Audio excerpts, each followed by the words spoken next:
studiyoon keenya akkana jira jechuudha inshallah. Kun amma qalamaa fi daftara fudhadhee amma sagalee amma gadhiisuu deemu tokko barreessee waraabuu deema.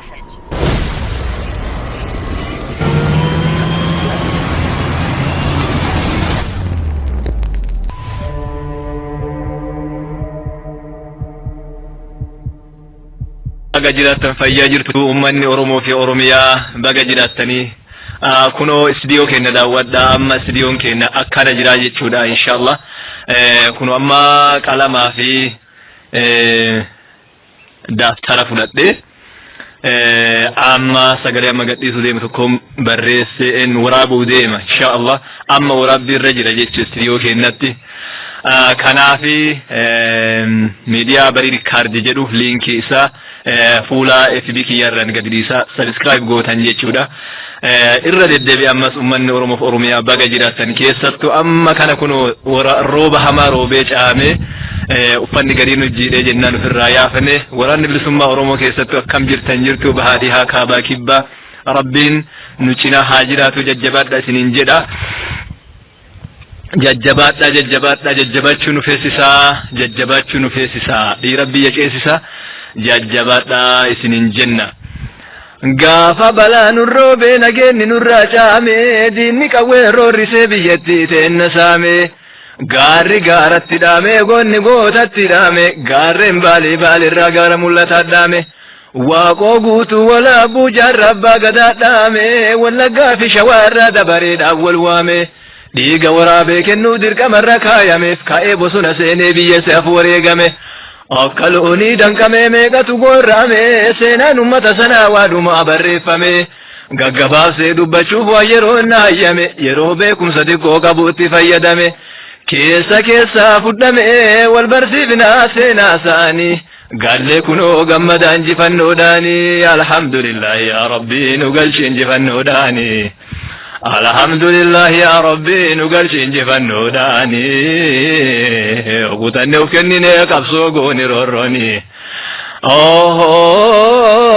Oromiyaa fi Oromoon akkam jirtu qeerrooni. Assalaamu alaikum warahmatullahi wabarakatuh. Amma gaa lafti ladhiibu deema studio seenee jira waan ta'eef assalaamu alaikum warahmatullahi wabarakatuh.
Hajra!